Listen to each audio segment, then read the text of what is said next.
le FC Barcelone va activer un nouveau levier pour sauver son mercato. Barça, Ferran Torres dévoile la grosse déception qu'il a traversée au Catalogne dernièrement. Chelsea, les premiers mots de Marc Guiu. Salut à tous, fans de football et abonnés de notre chaîne. Aujourd'hui, on a un programme chargé avec des actualités brûlantes du monde du ballon rond. Tout d'abord, nous allons parler du FC Barcelone qui prévoit d'activer un nouveau levier pour sauver son mercato. Ensuite, Ferran Torres partage avec nous la grosse déception qu'il a traversée récemment en Catalogne. Et enfin, nous allons découvrir les premiers mots de Marc Guiu, la nouvelle recrue de Chelsea. Alors, restez avec nous pour tout savoir sur ces nouvelles passionnantes. Le FC Barcelone va encore céder une partie de Barça Vision à une société européenne pour récupérer 40 millions d'euros. Une somme qui va permettre au club de rentrer dans les clous des règles de la Liga et d'être actif sur le marché des transferts. Activer un nouveau levier, c'est une expression que le FC Barcelone s'est appropriée ces dernières années. Connaissant de très grosses difficultés financières, le club catalan n'avait pas hésité à vendre partiellement des actifs afin d'obtenir des revenus et pouvoir les investir sur le marché des transferts. Dans ce sens, le Barça avait partiellement cédé ses droits de télévision, de Barça TV notamment, et de licences pour plusieurs années à venir. Une décision qui avait de quoi hypothéquer en partie son futur. Qu'importe, cela avait permis au club de recruter Jules Koundé, Robert Lewandowski et plus récemment de se faire prêter Joao Cancelo et Joao Félix. Mais malgré plusieurs leviers économiques activés, la situation financière du FC Barcelone ne s'est pas vraiment améliorée. Le club a toujours de grosses difficultés et reste endetté. Et cela a forcément un impact direct sur le sportif.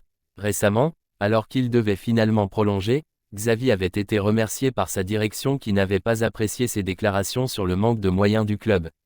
Désormais à la tête de l'équipe, l'entraîneur allemand Hansi Flick réclame aussi des recrues et des moyens pour renforcer un effectif avec de gros manques. Le Barça a convaincu la Liga.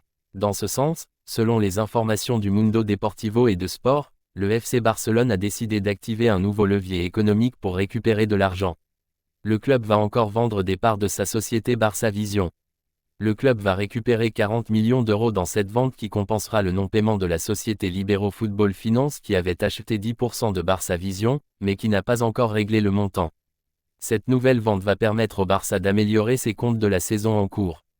Et le club travaille sur d'autres accords qui rapporteront 60 millions d'euros en plus. Et avec cette nouvelle entrée d'argent d'environ 100 millions d'euros au total, le Barça rentrerait dans les clous de la règle du 1 sur 1 en Liga. Cette règle permettra au Barça de réinvestir sur le marché des transferts chaque euro gagné par une vente d'un joueur, et plusieurs pourraient partir. Preuve de la bonne avancée des négociations pour activer ce nouveau levier économique, la Liga a déjà accepté que le Barça retourne dans la règle du 1 sur 1. Et en cas de retard au niveau de la vente, le club pourra toujours recruter des joueurs sans les enregistrer en Liga, comme cela avait été le cas pour Jules Koundé. Mais le Barça espère ne pas avoir besoin d'en arriver jusque-là. Chelsea, les premiers mots de Marc Guiu. C'était dans l'air depuis plusieurs mois, c'est désormais officiel, Marc Guiu est un nouveau joueur de Chelsea. Arrivé en provenance du FC Barcelone, l'avant-centre de 20 ans s'est engagé pour les 5 prochaines saisons avec le club londonien. Un pari tant intrigant qu'excitant pour le club londonien qui vient encore plus étoffer la pointe de son attaque. De son côté, le prodige espagnol est euphorique à l'idée de rejoindre la formation londonienne comme il l'a laissé entendre lors de sa première interview pour les médias du club, cela m'apporte une immense joie de signer pour Chelsea. J'ai eu du mal à dormir la nuit dernière avant le voyage ici parce que j'étais tellement excité. Depuis que je suis petit, mon rêve était de jouer en Première Ligue et de réussir en Angleterre. Maintenant, j'ai l'opportunité de rejoindre Chelsea et je vais travailler de mon mieux pour réussir pour le club. Je pense que le plus important, pour commencer, c'est que je m'adapte à mon environnement, ce qui sera certainement facile, et puis bien sûr, je veux gagner la Ligue des Champions et la Première Ligue pour Chelsea. Sur le plan personnel, je veux aider l'équipe autant que possible en marquant beaucoup de buts et je veux devenir le meilleur avant-centre du monde. Et alors que le choix de quitter la Catalogne, alors que l'on est un produit de la Masia, pour lancer sa carrière en Europe peut paraître surprenant, l'avant-centre de 18 ans a expliqué cette décision. Ma principale raison de vouloir signer pour Chelsea était le projet footballistique et sportif que le club m'offre ici, et la confiance que tous ceux qui travaillent au club m'accordent. Le club a un plan très intéressant avec beaucoup de jeunes joueurs passionnants et je pense que nous pouvons faire de grandes choses. Je pense que c'est une équipe très talentueuse, pleine de joueurs de haut niveau qui sont très jeunes, qui ont beaucoup de qualité et qui ont beaucoup à offrir. Les promesses sont là, reste à voir la vérité du terrain désormais. Ferran Torres dévoile la grosse déception qu'il a traversée au Catalogne dernièrement. Ferran Torres, l'attaquant du FC Barcelone, est actuellement en Allemagne pour disputer l'Euro 2024. L'attaquant a dévoilé sa dernière grande déception dans le club catalan, et a parlé de sa santé mentale dans le documentaire créé par Netflix, La Liga, Beyond the Goal. Ferran Torres accorde une grande importance à sa qualité de jeu, mais aussi en dehors du terrain sur sa manière de réfléchir. Pour cela, l'attaquant du FC Barcelone a affirmé qu'il accordait beaucoup de temps à la santé mentale. Il l'a même révélé en allant voir des psychologues. L'Espagnol admet ouvertement les raisons qui l'ont poussé à contacter un professionnel. Tout cela au cours de sa saison avec le club Blaugrana, sans que les médias ne soient au courant. Je pensais que les choses qu'il disait sur moi ne m'affectaient pas et elles m'ont affecté. J'ai perdu l'illusion de jouer, l'envie d'aller à l'entraînement.